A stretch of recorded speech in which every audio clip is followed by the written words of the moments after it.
Tình hình an ninh châu Âu căng thẳng đến nghẹt thở. Ba Lan triệu tập đại sứ Nga sau khi tên lửa rơi vào lãnh thổ. NATO họp khẩn theo yêu cầu tham vấn của Ba Lan. Mỹ củng cố cam kết chắc như thép với đồng minh. Sky News bình luận NATO đang cố tránh đẩy căng thẳng leo thang đến mức khó đảo ngược. Lực lượng Kiev đề cao cảnh giác khi một số lính Nga có thể còn ở lại thành phố Kherson. Quan chức ở Kiev nói Ukraine là thao trường thử nghiệm vũ khí tiên tiến mới của NATO. Một số tin tức đáng chú ý khác. Ấn Độ, Mỹ sắp tập trận chung gần khu vực biên giới với Trung Quốc.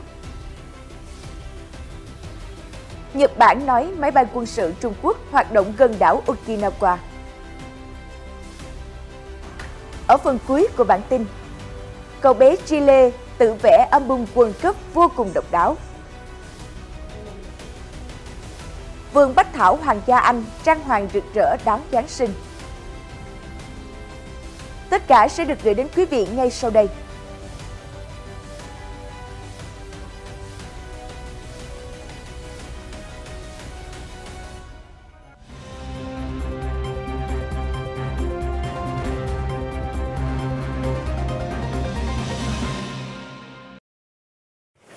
Chào mừng quý vị đến với chương trình Tin Nóng.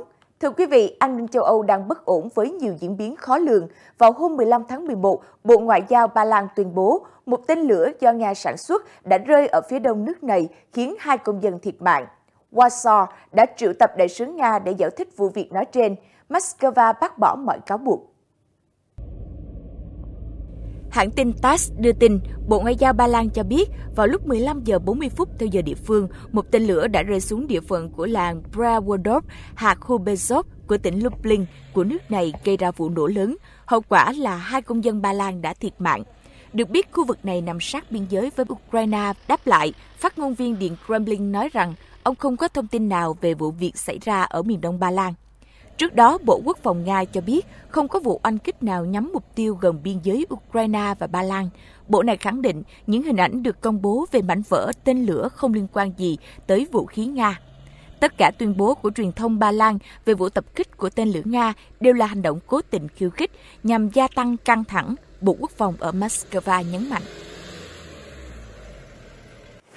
Reuters dẫn lời 2 nhà ngoại giao ở châu Âu cho biết hôm 16 tháng 11, các đại sứ của NATO nhóm họp theo yêu cầu của Ba Lan trên cơ sở Điều 4 của Liên minh quân sự này. Được biết, Điều 4 Hiến chương NATO quy định các bên sẽ cùng nhau tham vấn bất cứ khi nào, theo quan điểm của bất kỳ bên nào, sự toàn vẹn lãnh thổ, độc lập chính trị hoặc an ninh của bất kỳ bên nào bị đe dọa. Theo Reuters, một trong các nhà ngoại giao cho biết, Liên minh NATO sẽ hành động thận trọng và cần thời gian để xác minh chính xác nguyên nhân vụ việc.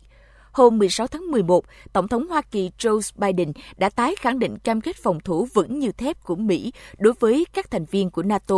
Nhà Trắng cho biết trong một cuộc điện đàm với Tổng thống Ba Lan Andrzej Duda vào chiều ngày 15 tháng 11, ông Biden đã tuyên bố Washington sẽ sát cánh với Warsaw trong cuộc điều tra về các vụ nổ. Hai nhà lãnh đạo đã đồng ý rằng hai nước nên giữ liên lạc chặt chẽ để xác định các bước tiếp theo. Cũng theo Reuters, Tổng thống Hoa Kỳ Joe Biden cho biết Mỹ và các đồng minh NATO đang điều tra vụ nổ ở Ba Lan. Nhà lãnh đạo lưu ý thông tin ban đầu cho thấy nguyên nhân có thể không phải là do tên lửa được bắn từ lãnh thổ Nga. Hôm 16 tháng 11, ông chủ Nhà Trắng đã tổ chức một cuộc họp khẩn liên quan đến vụ nổ ở Ba Lan. Cả Warsaw và Kiev đều cáo buộc tên lửa do Nga sản xuất đã gây ra vụ việc. Khi được phóng viên hỏi có phải hiện giờ là quá sớm để nói rằng tên lửa được bắn từ Nga hay không, ông Biden nhận định, một số thông tin sơ bộ bác bỏ điều đó, tôi không muốn nói bất kỳ điều gì cho đến khi có kết quả điều tra. Tuy nhiên, có vẻ như quỹ đạo của tên lửa không cho thấy nó được bắn từ Nga. Ông nói thêm rằng Mỹ và các nước NATO sẽ điều tra kỹ lưỡng trước khi hành động. Ông chủ Nhà Trắng nhấn mạnh, chúng tôi đồng ý hỗ trợ Ba Lan điều tra vụ nổ ở gần biên giới Ukraine. Chúng tôi sẽ tìm ra nguyên nhân chính xác, sau đó chúng tôi sẽ cùng họp bàn và nhất trí về các phản ứng tiếp theo. Theo Reuters, các nhà lãnh đạo từ Hoa Kỳ, Đức, Canada, Hà Lan, Nhật Bản, Tây Ban Nha, Ý, Pháp và Vương quốc Anh cũng đã tham gia cuộc họp. Ngoại trừ Nhật Bản, các nước còn lại đều là thành viên của NATO. Đáng chú ý, nếu xác định Moscow đứng sau vụ nổ, điều đó sẽ kích hoạt điều 5 trong nguyên tắc phòng thủ tập thể của NATO, trong đó một cuộc tấn công vào một trong các thành viên của liên minh, đồng nghĩa với việc công kích cả những nước còn lại. Liên minh này sẽ cân nhắc phản ứng quân sự phù hợp. Thưa quý vị, lần cuối cùng NATO viện dẫn điều 5 trong Hiệp ước Phòng thủ chung là vào năm 2001, một ngày sau khi tòa tháp đôi của New York bị tấn công. Điều khoản tất cả vì một vì tất cả của NATO yêu cầu các nước phải hành động cùng nhau khi một thành viên bị tấn công. Theo phân tích của truyền thông Anh Sky News, vụ tên lửa rơi xuống lãnh thổ Ba Lan có thể là một hành động có chủ ý nhằm khơi mào cuộc xung đột toàn diện. Chỉ cần NATO phản ứng mạnh, kích hoạt điều 5, căng thẳng sẽ leo thang đến mức cực kỳ nguy hiểm. Theo Sky News, lần này NATO không quá vội vàng đưa ra các bình luận.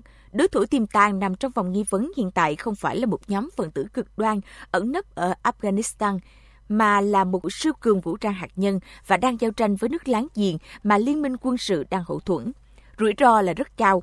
Theo Sky News, có thể liên minh sẽ đưa ra nhiều cảnh báo trong những giờ tới. Tuy nhiên, giới chức NATO có thể cũng sẽ tìm cách kéo dài thời gian.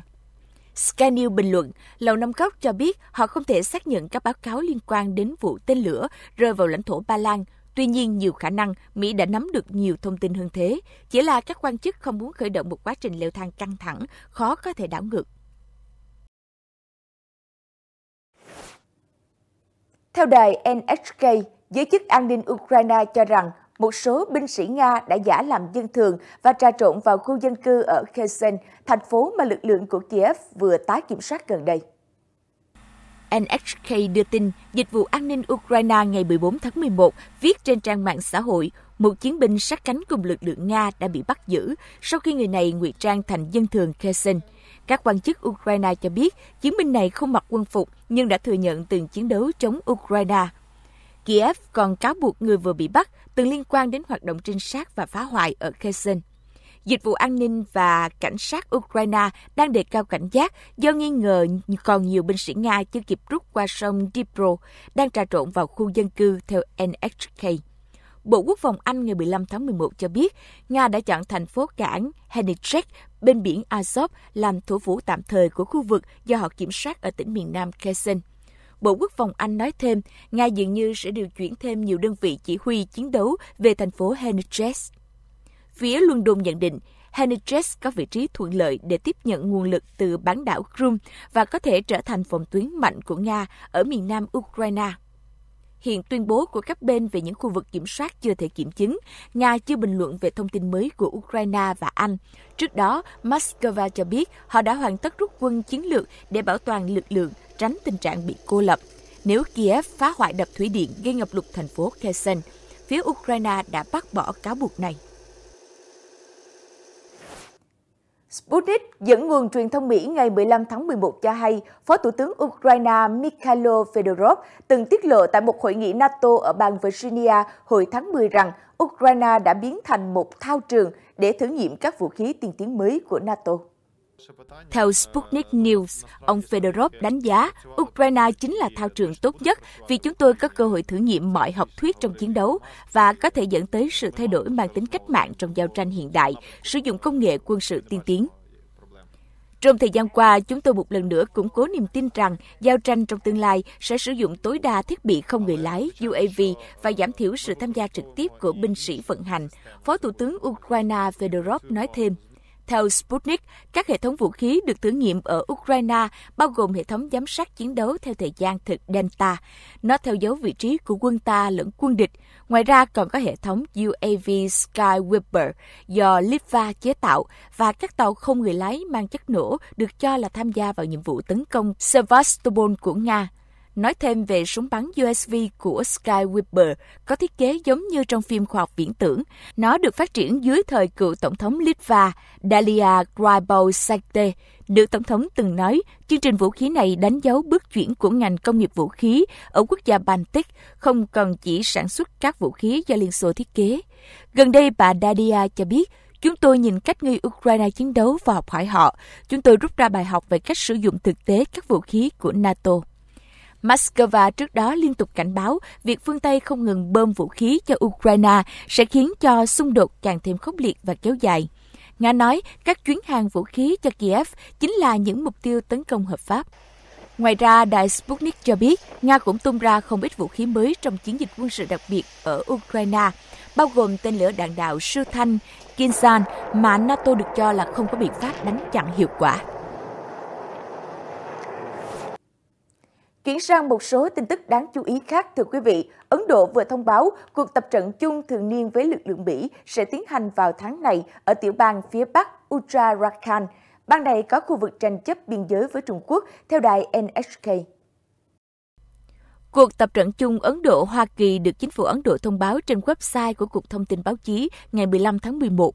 Nội dung tập trận bao gồm huấn luyện hoạt động hậu cần, kỹ năng tác chiến trên núi, sơ tán binh sĩ bị thương và hỗ trợ y tế trong điều kiện địa hình và thời tiết bất lợi, trích thông báo của New Delhi.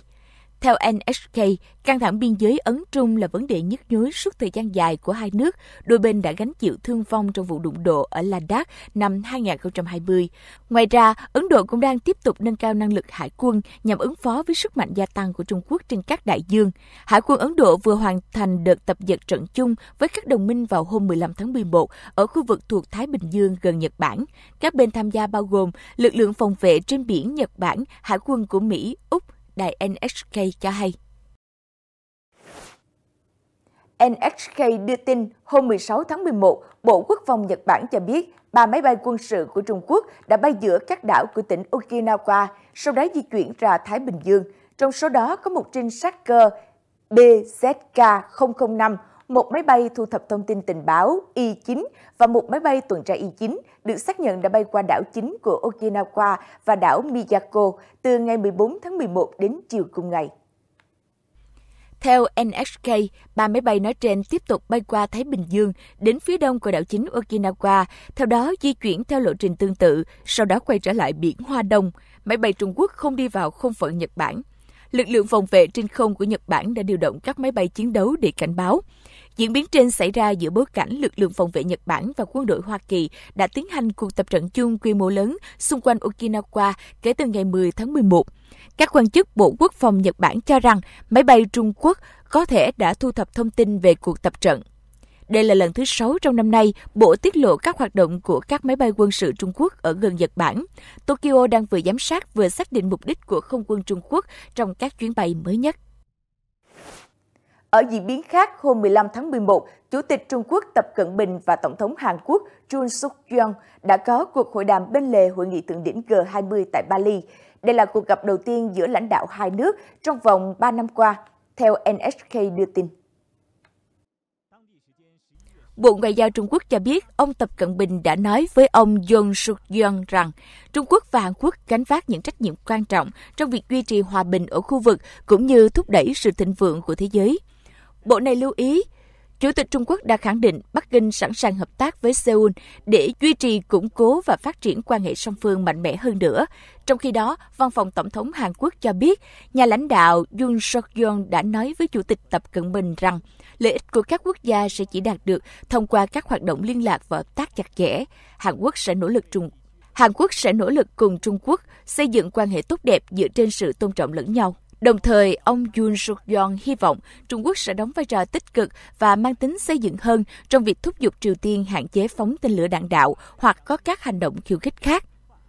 Đáp lại, ông Tập Cận Bình đã bày tỏ hy vọng Hàn Quốc sẽ tích cực cải thiện quan hệ liên triều. Bộ Ngoại giao Trung Quốc dẫn lời ông Tập Cận Bình nói rằng Trung Hàn nên phản đối chính trị hóa hợp tác kinh tế và cùng xây dựng chủ nghĩa đa phương thực sự. Hôm 16 tháng 11, Reuters đăng tải video ghi lại khung cảnh lũ lụt ở khu vực phía tây bang New South Wales của nước Úc. Nước sông dâng cao nhanh chóng đã nhấn chìm nhiều ngôi nhà và cơ sở kinh doanh. Theo ghi nhận của Reuters, nhiều khu nhà bao gồm hộ dân và doanh nghiệp ở các thị trấn Forth và Ungongwa cùng các vùng đất nông nghiệp đều bị ngập sâu. Được biết, miền Đông Úc đang phải đối mặt với trận lũ lụt lớn thứ tư trong năm nay. Đợt ngập lớn nhất đã xảy ra hồi tháng 3 do hiện tượng thời tiết La Nina hiếm gặp, khiến lượng mưa trút xuống khu vực lớn kỷ lục. Mặc dù mưa đã giảm, nhưng nhiều khu vực vẫn bị ngập lụt, các đội cứu hộ khẩn cấp cảnh báo, người dân cần thận trọng do nguy hiểm vẫn chưa thực sự qua đi. Tiếp theo trong chương trình, chúng tôi xin mời quý vị cùng gặp gỡ một cậu bé hâm mộ bóng đá người Chile.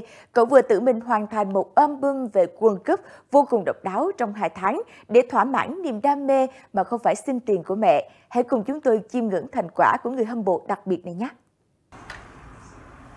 Gaston Gamboa, cậu bé 12 tuổi đến từ thị trấn San Fernando, miền trung Chile, chia sẻ với Reuters: "Em có 2 anh chị em nên không muốn làm phiền bố mẹ. Thay vì xin tiền để mua album và sticker để thỏa mãn đam mê, cậu đã tự mình vẽ nhiều cầu thủ nổi tiếng tham gia World Cup, bao gồm các thần tượng của mình như cầu thủ người Argentina Lionel Messi hay chân sút người Uruguay Luis Suarez." Mẹ của Gamboa, bà Tamara Apalaza cho biết, việc tự sáng tác giúp Gamboa hoàn thành album mình yêu thích nhanh hơn, thay vì bỏ thời gian để sưu tầm tất cả hình ảnh nhãn dán của các cầu thủ. Gamboa đã hoàn thành album trước khi giải vô địch bóng đá World Cup khai mạc vào ngày 20 tháng 11 tại Qatar.